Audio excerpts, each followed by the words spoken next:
8절부터 23절까지 말씀입니다. 우리 화면을 보면서 또 말씀을 듣도록 하겠습니다. 사울은 사무엘이 정한 기한대로 이래 동안을 기다렸으나 사무엘이 길갈로 오지 아니하매 백성이 사울에게서 흩어지는지라. 사울이 이르되 번제와 화목제물을 이리로 가져오라 하여 번제를 드렸더니 번제 드리기를 마치자 사무엘이 온지라. 사울이 나가 맞으며 문안하매 사무엘이 이르되 왕이 행하신 것이 무엇이냐? 백성은 내게서 흩어지고 당신은 정한 나라에 오지 아니하고 블레셋 사람은 믹마스에 모였음을 내가 보았으니 이에 내가 이르기를 블레셋 사람들이 나를 치러 길갈로 내려오겠거늘 내가 여호와께 은혜를 간구하지 못하였다 하고 부득이하여 번제를 드렸나이다. 왕이 망령되이 행하였도다. 왕이 왕의 하나님 여호와께서 왕에게 내리신 명령을 지키지 아니하였도다. 그리하였더라면 여호와께서 이스라엘 위에 왕의 나라를 영원히 세우셨을 것이거늘 지금은 왕의 나라가 길지 못할 것이라. 여호와께서 왕에게 명령하신 바를 왕이 지키지 아니하였으므로 여호와께서 그의 마음에 맞는 사람을 구하여 여호와께서 그를 그의 백성의 지도자로 삼으셨느니라 하고 사무엘이 일어나 길갈에서 떠나 베냐민 기브아로 올라가니라. 사울이 자기와 함께한 백성의 수를 세어보니 600명 가량이라. 사울과 그의 아들 요나단과 그들과 함께한 백성은 베냐민 게바에 있고 블레셋 사람들은 믹마스에 진치었더니 노략부들이 세대로 블레셋 사람들의 진영에서 나와서 한 대는 오브라 길을 따라서 수알 땅에 이르렀고 한 대는 벳호론 길로 향하였고 한 대는 광야 쪽으로 스보임 골짜기가 내려다 보이는 지역길로 향하였더라. 그때 이스라엘 온 땅에 철공이 없었으니 이는 블레셋 사람들이 말하기를 히브리 사람이 칼이나 창을 만들까 두렵다. 온 이스라엘 사람들이 각기 보습이나 삽이나 도끼나 괭이를 벼리려면 블레셋 사람들에게로 내려갔었는데 곧 그들이 괭이나 삽이나 쇠수랑이나 도끼나 쇠채찍이 무딜 때에 그리하였으므로 싸우는 날에 사울과 요나단과 함께한 백성의 손에는 칼이나 창이 없고 오직 사울과 그의 아들 요나단에게만 있었다. 블레셋 사람들의 부대가 나와서 믹마스 어귀에 이르렀더라.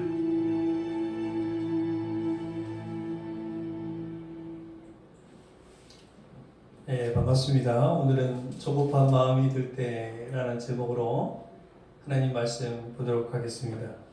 우리가 사무엘상 강해를 우리가 하고 있는데 계속 이어가서 우리 13장 말씀을 가지고 보겠습니다. 이스라엘 영토 내에 블레셋이라고 하는 나라가 군대가 주둔하고 있었어요. 그죠? 그래서 이 이스라엘은 기습적으로 그 주둔하고 있는 군대를 몰아내려고 하였습니다. 그래서 우리가 지난주에 말씀을 같이 나눌 때 그런 얘기를 같이 나눴던 것을 볼 수 있습니다. 그런데 그 작전이 성공했습니까? 실패했습니까? 실패하고 말았다고 했어요. 오히려 블레셋 정규군의 공격을 받았어요. 그 이스라엘이 이 정규군이 공격해오니까 이 블레셋의 공격에 적절히 대항했습니까? 어떠했다고 이야기하고 있어요. 오늘 본문 우리가 같이 읽지는 않았지만 우리 지난주의 본문인데 여기 보면 여기 이렇게 말씀하고 있어요. 5절부터 7절까지 이 화면을 보면 이렇게 얘기하고 있어요. 블레셋 사람들이 이스라엘과 싸우려고 모였는데 병거가 3만이요 마병이 6,000명이요 백성은 해변에 모래같이 많더라. 어마어마한 병력이죠. 36,000명. 이렇게 쳐들어오니까 이스라엘 백성들은 싸울 생각은 하지 않고 어떻게 해요? 뒤에 밑에 있는 말씀이 있는 것처럼 여기 보면 위급함을 보고 절박해서 막 쳐들어오니까 어떻게 했습니까? 불과 수풀과 바위 틈과 은밀한 곳과 웅덩이에 20명 그리고 어떤 사람들은 요단강을 건너서 도망갔다 이렇게 이야기하고 있습니다. 그냥 피신하느라고 정신이 없었습니다. 그러면 이런 상황에서 사울왕은 어디 있었습니까? 8절과 9절에 보면 뭐라고 이야기하고 있어요? 우리 8절과 9절 한번 크게 한번 읽어보겠습니다. 우리 화면의 말씀을 보면서 다 같이 읽겠습니다. 시작. 사울은 사무엘이 정한 기한대로 이를 동안에 기다렸으나 사무엘이 그대로 오지 아니하니 성이 사울에게서 터진지라. 사울이 이제 번제와 화목제물을 이루 가져오라 하여 제를 드렸더니 우리가 이 본문 너무나 잘 알고 있는 본문입니다. 그죠? 사울왕은 어디에 있었어요? 길갈에 있었어요. 길갈에서 선지자 사무엘을 기다리고 있었어요. 왜 기다린 거예요? 이 말씀에 보면 사무엘이 정한 기한대로 이래 동안 기다렸으나 라고 이야기하고 있어요. 그러니까 사무엘과 사울은 길갈에서 제사를 드리기로 함께 약속을 했던 것이었습니다. 근데 여기 보면 정한 기한이 있었다 이렇게 이야기하고 있습니다. 그러나 사울은 뭐라고 표현하고 있어요? 사울은 사무엘이 정한 기한대로 이래 동안을 기다렸으나 라고 말하고 있습니다. 그러니까 사울은 이 정한 기한만큼은 기다려야 됐는데 그 기한이 끝나지 않았는데 기다리지 못하고 어떤 일을 벌여요? 번제를 드립니다. 그러니까 사무엘이 오지 않자 급한 마음에 지금 제사장 없이 자신이 번제를 드리는 거예요. 사울왕은 이처럼 어땠어요? 인내하지 못했습니다. 여러분 왜 인내하지 못했을까? 사울이 왜 인내하지 못했을까? 우리가 알다시피 여러분 백성들은요 사울왕에 대한 기대가 컸습니다. 우리 성도님들은 어떻습니까? 저희에 대한 기대가 큽니까? 이스라엘 백성들이 여러분 왕을 요구했던 그 이유 중에 하나가 뭐라 그랬어요? 블레셋의 위협으로부터 효과적으로 대처하기 위해서 왕이 필요했고 그래서 왕을 요구했다고 그랬어요. 그래서 백성들은 사울을 왕으로 세우면 블레셋쯤은 물리쳐 줄 거라고 생각했다는 것입니다. 그래서 왕이 된 초기에 어느 나라와의 전쟁이 있었어요? 우리가 지지난주에 같이 말씀을 나눴었는데 암몬과의 전쟁이 있었다고 했어요. 그죠? 그때 사울이 그 전쟁에 대한 소식을 듣고 자기가 몰던 소를 잡아서 각을 떠서 전국에 보내고 그리고 사람들이 모여들자 전쟁에서 승리했잖아요. 사람들은 이 이스라엘 백성들은 이 사울왕에 대한 기대가 어마어마했다는 거예요. 그 암몬과의 전쟁에서 이긴 것처럼 블레셋과의 전쟁에서도 당연히 이길 거라고 생각했습니다. 그래서 사울은요 이 사실을 잘 알고 있었어요. 너무나 잘 알고 있었어요. 백성들이 나에 대한 어마어마한 기대가 있구나. 나에 대한 어마어마한 기대가 있구나. 그러나 지금 이 시점은 언제예요? 사울이 왕이 된 지 2년이 지난 시점이에요. 왕이 돼서 2년이 다 지났지만 사울은요 블레셋을 못 쫓아냈어요. 그래서 수비대를 공격한 거, 수비대를 가지고 그 블레셋의 주둔구를 공격했던 것입니다. 특별한 업적을 남기지 못했기 때문에 사울왕의 마음은요 어땠냐면 어떻겠습니까? 초조했어요. 초조해진 거예요. 더더군다나 자기가 그 조절하고 있던 그 군대를 몰아치려고 기습적으로 공격을 했는데도 불구하고 그 물러나지 않고 오히려 블레셋군이 지금 몇만 명이 몰려오고 있어요? 3만 6천 명이 몰려오고 있는 거예요. 그런 상황에서 이 전쟁에서 승리해야 되겠다라고 하는 그 조급함은 이루 말할 수 없는 거예요. 설상가상으로 이 블레셋의 어마어마한 이 군사력을 보고 흩어지는 백성들 가운데서 사울은요 엄청난 위기의식을 느꼈을 거예요. 그래서 바로 이 순간에 사울은 자신의 마음을 다스리지 못하고 실수를 하고 맙니다. 어떤 실수였어요? 지금 우리가 본문에서 읽은 것처럼 사무엘이 길갈에 오지 않자 제사장 없이 번제를 드린 거예요. 여러분 번제는 누가 드리는 거예요? 제사장이 드리는 거죠. 그죠? 구약 시대 때는 누가 드려요? 왕이 드리는 게 아니란 말이에요. 그러니까 사울왕의 실수가 무엇 때문이냐라고 우리가 분석해 보면 그 초조함 속에서 그저, 자, 여기 중요한 얘기예요. 그 초조함 속에서 사람의 기대를 채워주려는 데 있었다는 거예요. 제가 목회를 하고 있으면서 저는요, 여러분의 필요를 채워주려고 노력을 꽤 하지만 그러나 하나님 이상으로 하지 않을 거예요. 여러분, 백성들의 근본적인 문제가 뭐였어요? 백성들의 근본적인 문제 또한 왕을 요구했다는 거예요. 여러분, 왕을 요구했다는 것은 그들이 의지하고 있는 것이 하나님이 아니라 사람인 왕이라는 거예요. 그렇죠? 그런데 이 백성들의 생각과 똑같이 왕이 된 이 사울 또한 하나님을 의지하고 하나님을 붙들어서 하나님만을 붙잡아서 하나님을 의지하고 그 어려움을 이기려 하기보다는 사람의 기대를 채워주려는데 급급했다라는 것입니다. 저는 이 말씀을 읽으면서 이 대목을 보았어요. 저는 이 말씀을 보면서 우리가 사울의 이 실수를 우리 흔히 이 설교 많이 들었잖아요. 근데 이게 보이더라고요. 사랑하는 성도 여러분, 제가 감히 묻습니다. 여러분은 누구를 의지하고 살아야겠습니까? 우리가 누구에게 기대해야 하겠습니까?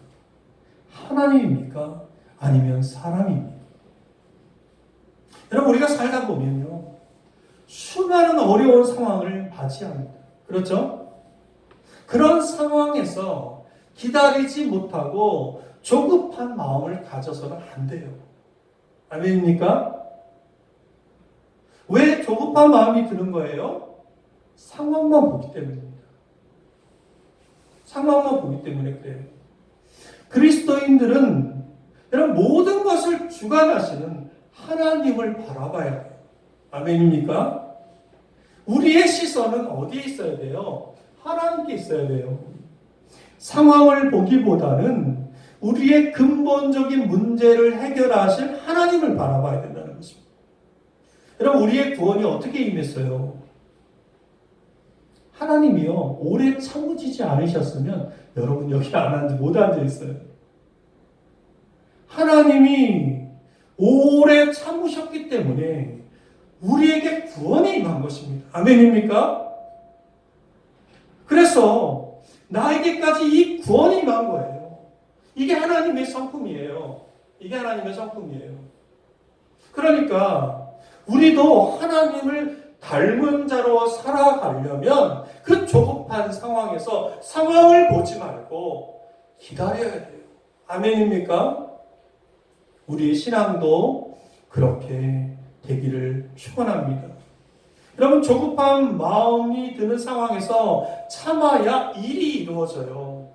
여러분, 이것은 우리가 하는 내 일에도, 여러분 어떤 직업을 갖고 계신지 제가 아는 분들은 알고 또 오늘 처음 오신 분은 모르지만 어떤 일을 하든 간에 이건 내 일에도, 그 내 자녀 교육에도, 이것은 내가 하는 어떤 사업에도 신앙에서도 다 적용되는 거예요. 조급한 마음이 드는 그런 상황에서 인내하는 것이 축복인 것을 여러분 믿으시기를 바랍니다. 여러분, 초대교회가 그토록 무서운 핍박을 받았잖아요. 그러나 그 무서운 핍박을 받으면서까지도 그들이 신앙이 변질되지 않고 영적 부흥을 이루어냈어요. 그래서 오늘 우리가 믿는 거예요. 아멘입니까? 오늘 그래서 우리가 여기 믿는 거예요. 초대교인들이 그 핍박 앞에서 참지 못하고 그냥 쓰러졌다면, 다 포기했다면 오늘 우리는 믿고 있지 않는 거예요. 믿을 수 없어요. 여러분, 그들은 십자가에 매달려 죽어가면서 그 사자굴에 던짐을 받으면서도, 그리고 그 밤에, 깜깜한 밤에 십자가에 달려서 횃불이 되는 그런 화형을 당하면서도 그들은 하나님의 사랑을 경험했기 때문에 그 하나님의 성품대로 그들은 참았어요. 그래서 초대교회 성도들은요, 주님의 말씀을 붙잡고 살았거든요. 약속의 말씀을 붙잡고 살았어요. 제가 오늘 그 칼럼에도 제목이 뭐예요? 언약의 말씀 아닙니까? 언약. 우리 언약의 말씀을 붙잡고 사는 거예요. 주님의 약속을 붙잡고 사는 거예요. 우리 고린도후서 4장을 한번 보겠습니다. 고린도후서 4장 18절 말씀입니다. 우리 크게 한번 여러분 읽어주시면 감사하겠습니다. 시작. 우리의 돌아보는 것을 모르는 것이 아니요 보이지 않는 것이지 보이는 것은 잠깐이요 보이지 않는 것은 영원하다. 여러분 초대교회 성도님들은 인내심을 가졌어요. 지금 사무엘이 오지 않자 사울이 자신의 방법대로 해결하려고 번제를 드렸지만 여러분 초대교회 성도들은 그렇지 않았다라는 거예요. 여러분 참 신앙은 무엇이 필요하냐면 인내하는 자세가 필요해요. 인내하는 자세. 응답이 올 때까지 오래 참고 인내하면서 기다려야 돼요. 우리가 잘 알고 있는 그 조지 뮬러 목사님 얘기 알잖아요. 5만 번 응답받았다. 알고 있죠. 거기 보면 그 목사님이 한 간증 중에 하나가 있어요. 하나님께 돌아오지 않는 친구를 위해서 40년 동안 기도했대요. 40년 동안. 근데 안 돌아오는 거예요. 근데 결국 언제 돌아왔는지 아세요? 이 조지 뮬러 목사님이 임종하는 그 순간에 회개하고 돌아와요. 여러분 인내심을 가져야 돼요. 누구나 그렇듯이 사람이 어떤 위기를 만나면 마음이 급해질 수 있습니다. 사실 그렇습니다. 위기 앞에서 마음이 안정되지 않을 수 있어요. 그러나 그런 순간에 화를 내고 조급한 마음을 행하는 사람들은요 대부분 넘어져요. 쓰러지게 된단 말이에요. 여러분 그 순간에도 하나님의 응답이 허락하실 때까지 기다려서 냉정하게 자신의 마음을 다스릴 줄 아는 그 사람이 그 위기를 이기고 승리할 수 있음을 여러분 믿으시길 바랍니다. 자, 갈라디아서 6장 9절 말씀인데 뭐라고 이야기하고 있습니까? 제가 읽을게요. 우리가 선을 행하되 낙심하지 말지니 아멘. 피곤하지 아니하면 때가 이름에 거두리라. 여러분 그렇기 때문에 눈앞에 보이는 어떤 결과만을 가지고 속단하지 말고 오래 참고 인내하면서 주님의 때를 기다리면서 신실하게 주님을 섬기는 저와 여러분들 되기를 소망합니다. 반드시 좋은 날이 올 것입니다. 아멘. 주님은 포기하지 않으세요. 여러분의 인생을 포기하지 않는단 말이에요. 아멘입니까? 아무도 포기하지 않으세요. 여러분 그렇게 사울은 번제를 드렸어요. 근데 이게 어찌된 일입니까? 번제를 드렸는데 드리자마자 기다렸다는 듯이 사무엘이 나타납니다. 10절 말씀이에요. 자, 한번 읽어볼게요. 우리 빨간색 글씨만 한번 읽어볼게요. 시작. 번제 드리기를 마치자 사무엘이 오니라.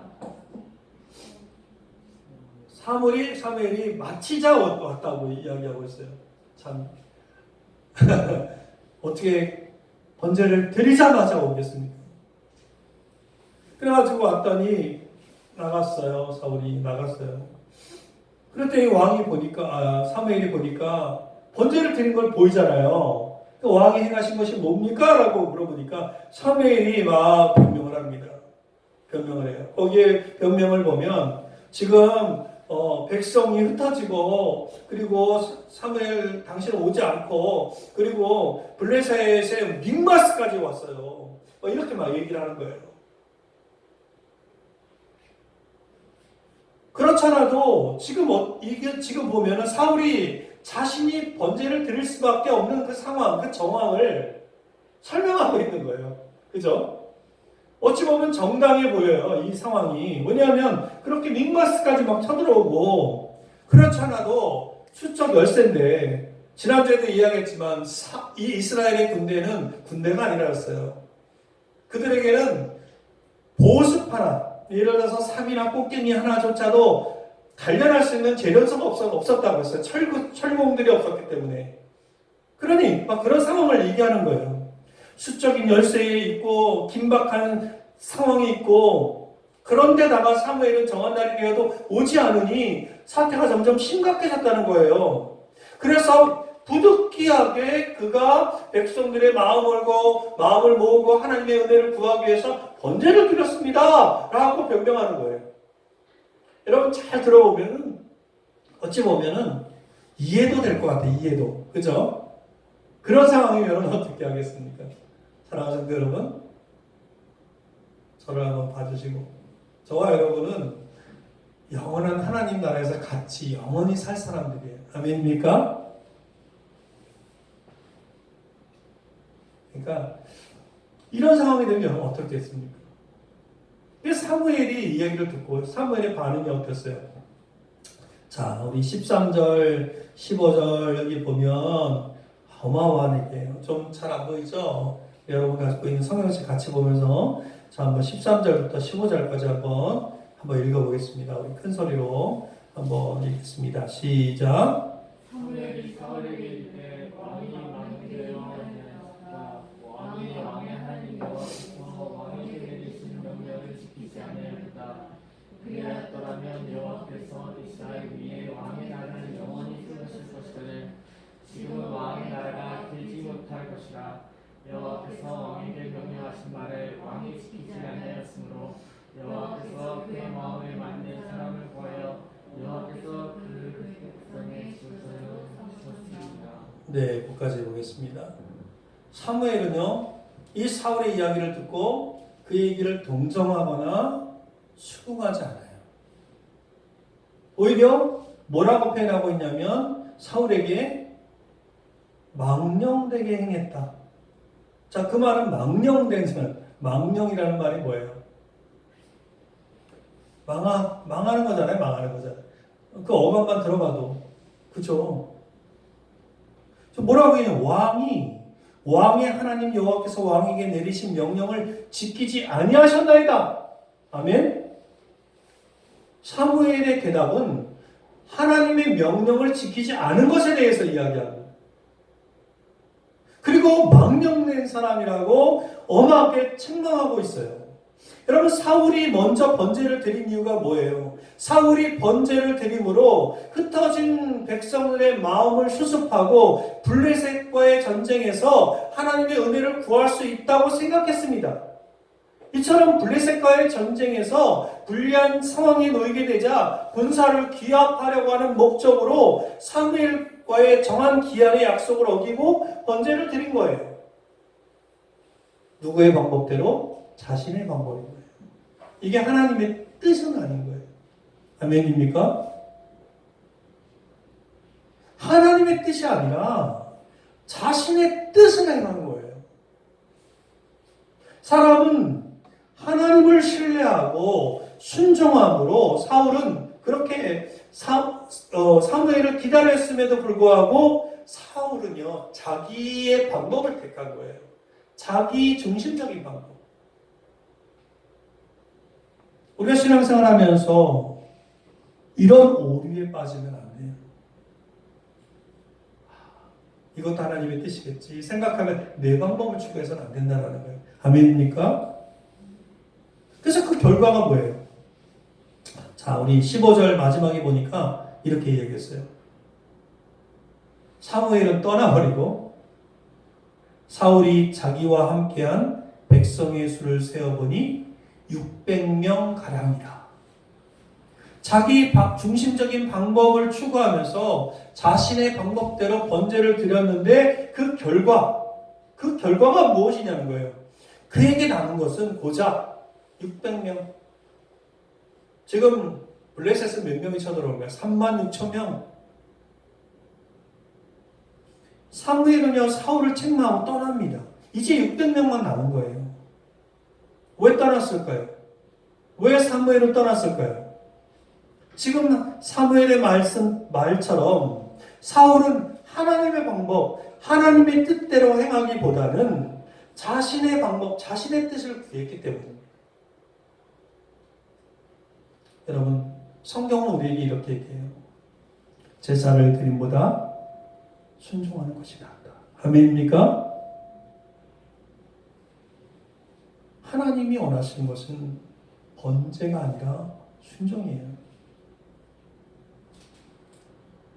무슨 얘기입니까? 우리가 주일마다 이렇게 예배를 드리잖아요. 그죠? 거룩한 마음으로 거룩한 모습으로 예배를 드립니다. 그러나 우리가 세상 속에 나가서 하나님 없이 살면 안 된다는 거예요. 그렇다면 이 사울이 초조할 수밖에 없는 이러한 상황에서 진정으로 하나님의 은혜를 구하려면 무엇을 해야 합니까? 다른 거 없어요. 정한 기한의 약속대로 사무엘을 기다려야 했어요. 아멘입니까? 기다리는 거예요. 하루가 다 지나지 않았어요. 그러나 사울은 사무엘을 기다리지 못했어요. 사울은 순종하지 않은 것입니다. 여러분, 순종하는 것이 이만큼 중요합니다. 우리가 주일에 거룩하게 예배를 드리고 가더라도 삶 속에서 하나님의 말씀에 순종하는 삶을 살아가지 않으면 아무런 소용이 없습니다. 하나님이 우리에게 원하시는 것은요, 번제가 아니라 순종의 삶이에요. 아멘입니까? 어떤 상황 속에서도 하나님의 명령을 지키지 않은 것이 죄예요. 저는 저와 여러분이 하나님을 신뢰하고 순종함으로 하나님 앞에 합당한 사람으로 인정되기를 축원합니다. 사울의 행동이 아무리 인간의 생각에 합당하고 옳게 보일지라도 하나님의 명령을 지키지 않은 것은요, 잘못입니다. 마태복음 7장 21절에 이렇게 이야기해요. 오늘 우리가 읽을 마지막 말씀입니다. 우리 한번 크게 읽겠습니다. 주님이 마태복음 이 7장에서 뭐라고 이야기하는지 우리 한번 같이 읽기 원합니다. 시작.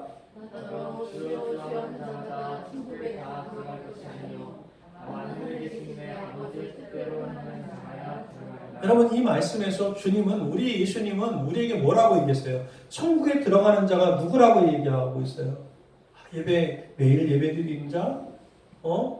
헌금 내 돈이 많아가지고 헌금을 이만큼 한 자? 아니에요. 내가 주님을 위해서 얼마나 평생을 살았는데요. 이렇게 말을 한 자 아닙니다. 여기 말씀에 보면 제가 빨간색 글씨로 해놓은 것처럼 다만 하늘에 계신 내 아버지의 뜻대로 행하는 자. 아멘. 다시 말해서 하나님의 기준은요, 하나님의 뜻에 순종하느냐 불순종하느냐에 달려있다는 것입니다. 주의 이름으로 아무리 많은 이적과 기사와 능력을 행할지라도 불순종한다면 그것은 불법을 행하는 거예요. 아멘입니까? 여러분, 예수님 당시에 바리새인들의 삶은 어땠어요? 어느 누가 봐도 거룩해 보였어요. 어느 누가 봐도. 그들의 언어는 지극히 절제된 거룩한 단어들로 채워져 있어요. 그죠? 그들의 언어가 그랬어요. 그들의 생활은 극도로 자제된 성결한 모습이었어요. 그러나 실상 그들은 하나님의 뜻에 순종하지 않았어요. 자신들의 인기가 예수님에게 빼앗길 것 같으니까 시기해서 예수님을 죽였어요. 그들은 그렇게 자랑스럽게 여기던 구제와 기도와 금식을요, 밥 먹듯 하였지만 그들에게는 하나님의 뜻보다 자신들의 위치와 힘을 자랑하는 것이 중요했단 말이에요. 그저 자기 방법이었어요. 자기 열심이었어요. 그래서 이런 바리새인들을 향해서 예수님이 이 독사의 자식들아, 이 회칠한 무덤들아 라고 얘기하신 거예요.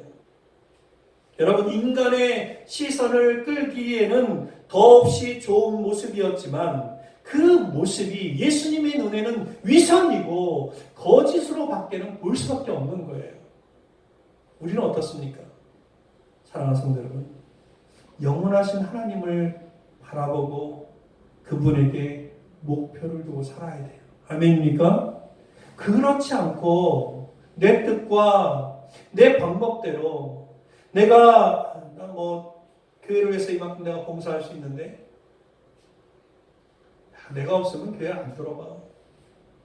내 성김과 내 봉사, 만약에 그런 봉사라면 내 예배와 충성은요 형식이고 위선인 거예요. 부득이하게 해야만 하는 그런 힘겨운 노동으로 전락하는 것입니다. 여러분 열심히 충성했는데, 열심히 헌신했는데, 열심히 살았는데 주님이 오늘 이 말씀처럼 나더러 주여 주여 하는 자마다 하는 것처럼 나더러 주여 주여 하는 자라고 말씀하시면, 그래서 마지막 때에 외면당한다면 얼마나 억울한 일입니까? 사랑하는 성도 여러분, 결론입니다. 조급한 상황에서 기다려야 합니다. 아멘입니까? 하나님만을 의지하고 하나님만을 바라는, 하나님을 의지하는 신앙생활을 해야 돼요. 내 중심적인 방법을 버리고 하나님의 뜻을 구해야 될 것입니다. 영원하신 그 하나님을 바라보고 그 하나님을 의지해서 그분의 뜻을 행하는 그 축복이 저와 여러분들의 삶 가운데, 우리의 공동체 가운데, 신앙생활 가운데 임하기를 주님의 이름으로 간절히 축원합니다. 우리 결단 기도하는 시간 잠깐 갖겠습니다. 우리 1분간 기도합니다. 결단 기도할 때 주님 기다릴 수 있는 신앙 되게 하시고, 주님 내가 하나님을 의지하는 신앙생활 할 수 있게 주님 인도하여 주시고, 내 뜻이 아니라 주님의 뜻을 바라볼 수 있게 주님 인도하여 주옵소서. 우리 함께 기도하겠습니다.